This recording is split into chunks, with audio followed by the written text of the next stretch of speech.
Hi there! Today we are learning how to make creepy notebooks. It's a fantastic and pretty easy craft for spooky season.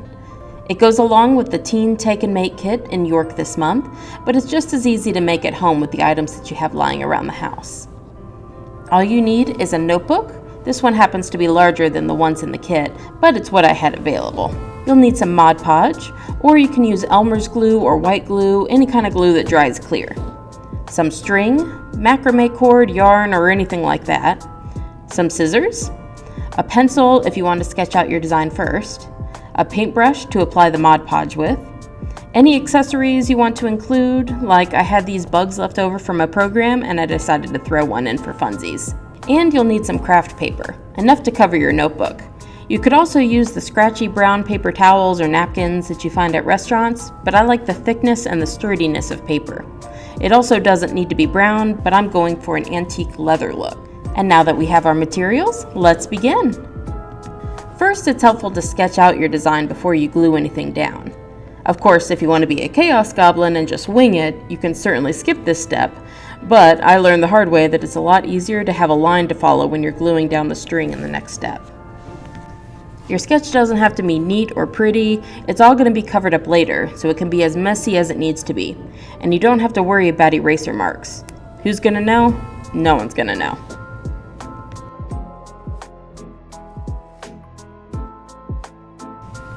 Also, don't forget the back cover in your design. Your creepy notebook should be enjoyed from all angles. Once you have a general idea of where everything goes, you can move on to the next step. Now it's time to glue down our string. Take your string, cord, yarn, whatever it is that you have, and glue it onto your notebook following the lines that you drew.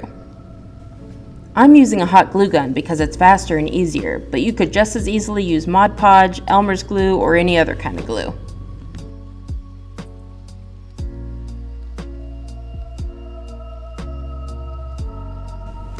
Your lines don't need to be perfectly straight or anything like that.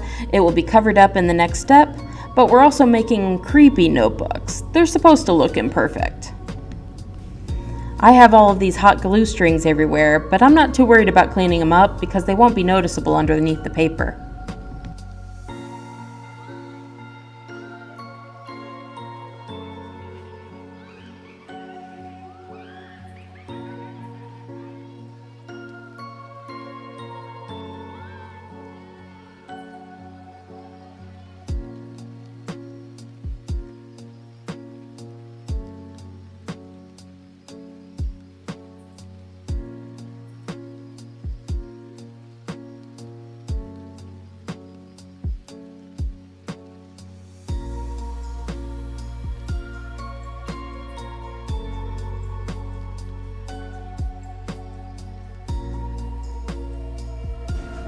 Oops, I ran out of glue sticks, but I found these red colored ones, and since no one will notice the color anyway, they'll work just fine. We work with what we have.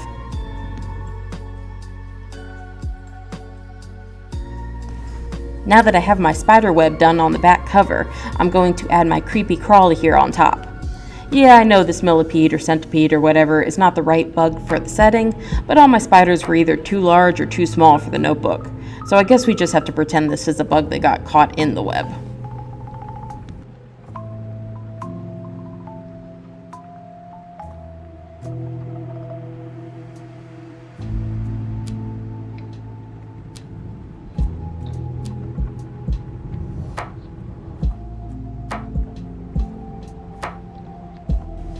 And now that the back cover is done, I'll do the front cover.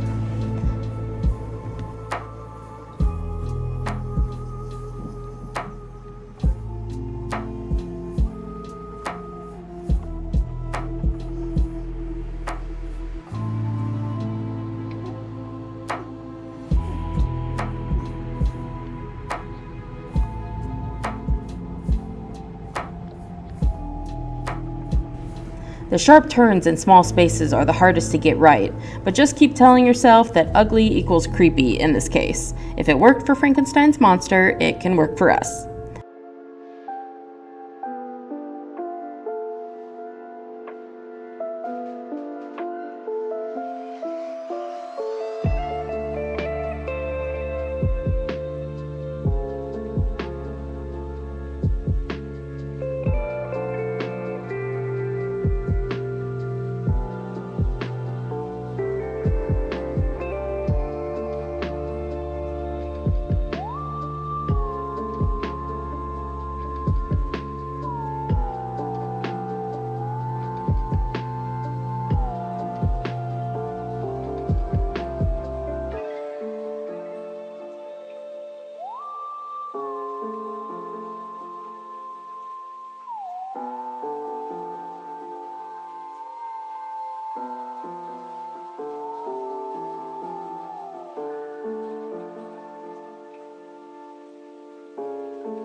Once you've finished gluing down the string, set aside your notebook to dry if necessary, and move on to the next step. Now we're going to work on the paper that will cover the notebook. So take out your piece of craft paper, napkins or paper towels, whatever it is that you have, and destroy it. Crumple it up into a ball, unravel it, and then crumple it up again. Keep repeating this process, crunching it up as much as possible until you get a nice, soft, wrinkly texture to it.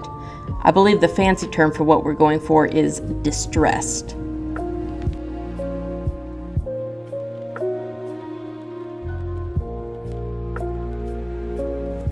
I accidentally made a small tear in my paper here, but that's okay. Even if it's a bigger tear, it's still okay. We're going to be covering this in so much glue later, there will be plenty of opportunities to patch it. It won't be noticeable. And once you have the paper nicely mangled, smooth it all out so we can work on affixing it to our notebook. Oh, I forgot the bug was there and scared myself. So on that note, let's move on. It's time to start gluing the paper to the cover of our creepy notebook, and for that, I'm going to use Mod Podge. I also find that it's easier to work on one side of the cover at a time, so there's enough paper to cover everything and it doesn't tear the paper later when you open and close your notebook. Basically, just finish the front before you move on to the back. I'm just going to take my foam brush here and start dabbing a liberal amount of Mod Podge over the notebook. You really want to make sure that you get it into each and every crevice around the string, so don't be stingy with the glue. We're going to be coating everything in glue again later, so don't worry about using too much.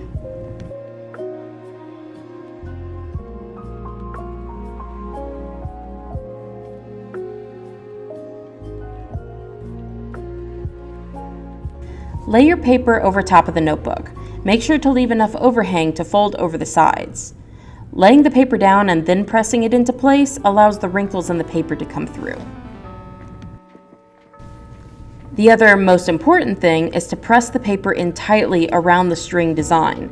Use your nail or some other tool and run it along the string to make it stand out. The key to making your 3D design work is by defining the edges of it. Otherwise, you won't really be able to tell what it is when it's finished. So take your time and make sure it's drying in the place that you want it to before you move on to the next section. That's particularly important if you have words on your notebook like I do. You definitely want to be able to read it later. That's another reason why it's important to use a lot of glue, so that way it can get into all those nooks and crannies. This was another lesson I learned the hard way the first time I did this. I flew through this step not thinking that it was that important, and at the end you could barely make out my design. So really, this is actually the most important step. So definitely take your time. Go bit by bit, no need to rush. And if you tear the paper a bit in the process, that's just fine. Just glue it down or patch it if necessary. Odds are it won't be noticeable at the end.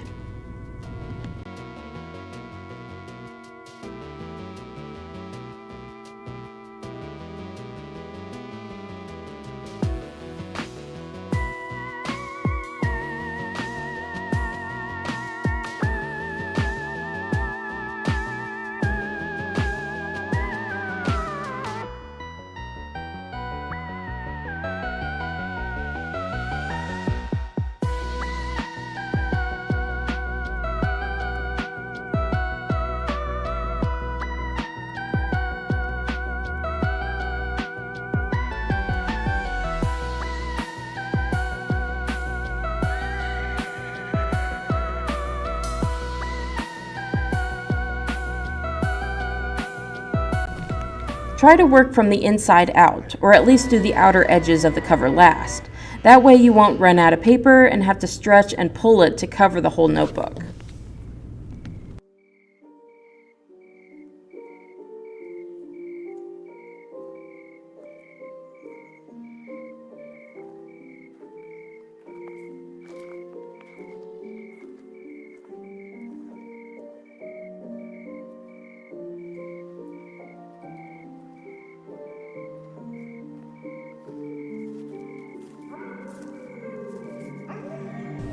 And here's where my camera battery died.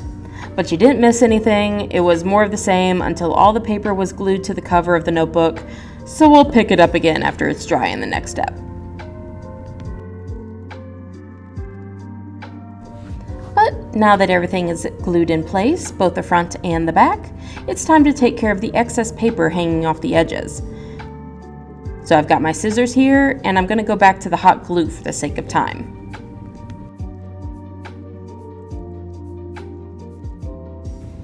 I'm sure there's a better or easier way to do this, but I'm not a bookbinder, so I'm just going to wing it. And it's totally fine if it doesn't look perfect, because if there are any wonky corners or something, they'll just look like a well-worn book at the end of this. And just as I say that, I totally missed my mark with the glue. Oh well, I'll keep telling myself it doesn't have to be perfect, over and over again, just like the little engine that could.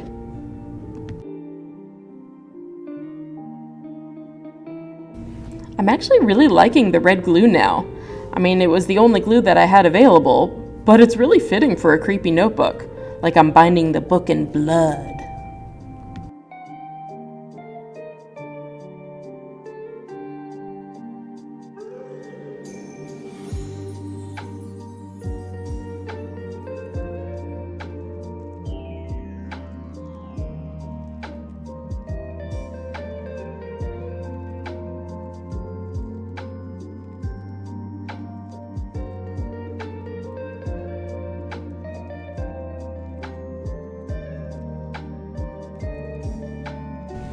It's the area around the spine that really gets me.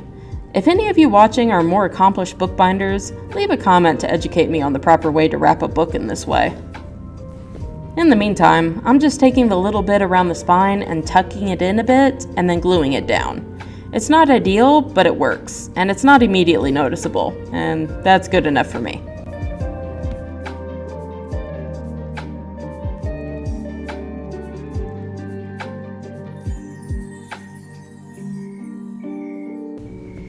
Then, with everything trimmed and glued down, you could call it finished. However, there are a couple things left that we can do to make it even better. The first of those things is to cover it in more Mod Podge. I'm using the gloss version because I think it gives it this fantastic aged leather look. It also happens to be the one that I have the most of at the moment, but there are plenty of other options out there from matte to high gloss. Then, again with our paintbrush, we're simply going to paint the Mod Podge on. Just as before, you really can't use too much. You want to make sure that you get it into every nook and cranny. But it's also useful that if there are spots from before that aren't as glued down as you would like, you can use a bunch of the glue now to soak through the paper and get it how you like. Craft paper is more difficult to do that with, but it's super easy if you're using a thinner material like the paper towels or napkins.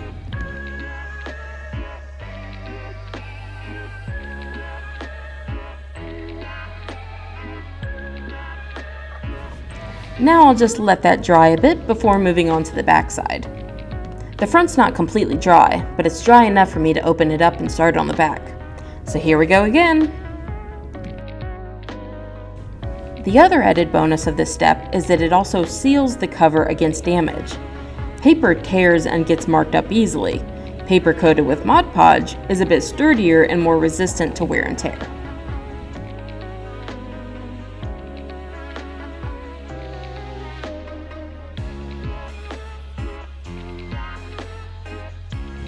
The problem with using so much glue is that it takes forever to dry, and I'm not a patient person, so here's hoping I don't end up gluing something that isn't supposed to be glued. There are also some areas here that don't have as much of a glossiness to them as I would like, so I'm putting a second coat over those.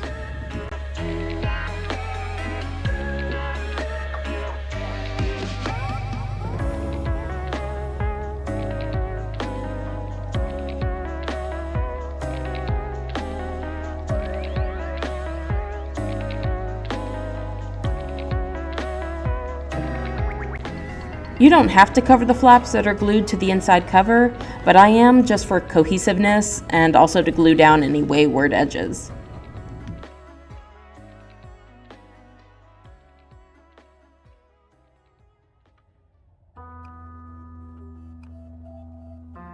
And I'm still impatient, so I have to prop up the cover to let it dry now that both sides are wet.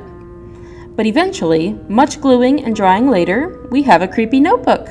You could totally stop here and have a finished product, but if you want to be a little bit extra, you can add some paint. Adding a little bit of embellishment can highlight your design as well as give it a little extra dose of creepy. It doesn't have to be anything crazy, I'm just using this black paint that I had lying around. I'm also skipping over the paintbrush, and I'm just going to use my fingers. Then all I'm going to do is very lightly brush my finger over the raised edges of the cover. Raised edges like the wrinkles and the design I made with the string. I'm just running my finger over them for a very light dusting.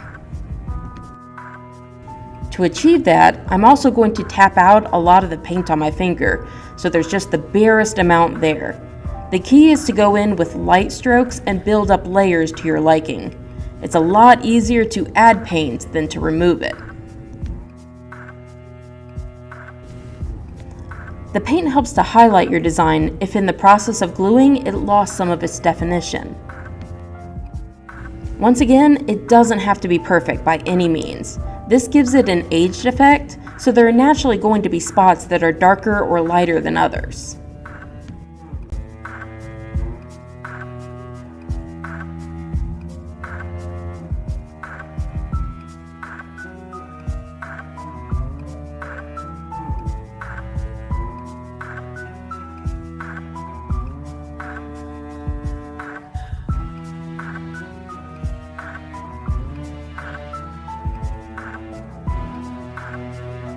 I'm really excited to work on this bug back here. The legs were sort of lost in the paper, so I'm hoping the paint will help bring those out again.